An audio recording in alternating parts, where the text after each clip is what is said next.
નમસ્કાર મિત્રો, હું વેમ વાજા, શિવશક્તિ નર્સરી ફાર્મ ચોરવાડ જુનાગઢ. આજે અમે ગળોદર મુકામે શ્રીરામ ઓર્ગેનિક ફાર્મમાં ભીખુ બાપુની વાડીમાં કલમ કઈ રીતે બનાવી એના માટેની ટ્રેનિંગ ચાલુ છે.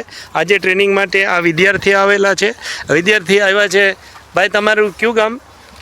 નમસ્કાર મિત્રો, અમે Lakhpat university for rural innovation સણોસરાથી આવ્યા છીએ શ્રીરામ ઓર્ગેનિક ફાર્મમાં, અને આજે અમે કલમની ટ્રેનિંગ લીધી છે અને કલમ કરતાં શીખ્યા.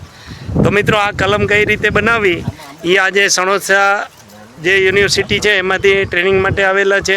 વધુ વિગત માટે તમે અમારો કોન્ટેક્ટ કરી શકો છો. શિવશક્તિ નર્સરી ફાર્મ ચોરવાડ જુનાગઢ, ગાય આધારિત પ્રાકૃતિક ફાર્મ. કોન્ટેક્ટ નંબર છે 98 257 47 46 66. મિત્રો, આ જ નંબર તમે ગૂગલ કે યુટ્યુબમાં નાખીને અમારા અલગ અલગ વિડીયો જોઈ શકો છો. તો કલમ કઈ રીતે બનાવી, આંબા કલમ બનાવવા માટેનું આજે ભીખુ બાપુની વાડીએ શ્રીરામ પ્રાકૃતિક ફાર્મમાં રાખેલા છે. બાપુ, તમારા કોન્ટેક્ટ નંબર આપજો. 90 45 98. તો મિત્રો, આ નંબર ઉપર તમે બાપુનો કોન્ટેક્ટ કરીને આ ફાર્મ ઉપર તમે મુલાકાત લઈ શકો. અહીં જુદી જુદી નવા ઘણા બધા 101 પ્રકારના ફ્રૂટોની વેરાયટી ડેવલપ કરવા માંડી છે, અને બાપુ ઘણા સમયથી પ્રાકૃતિક ખેતી કરી રહ્યા છે.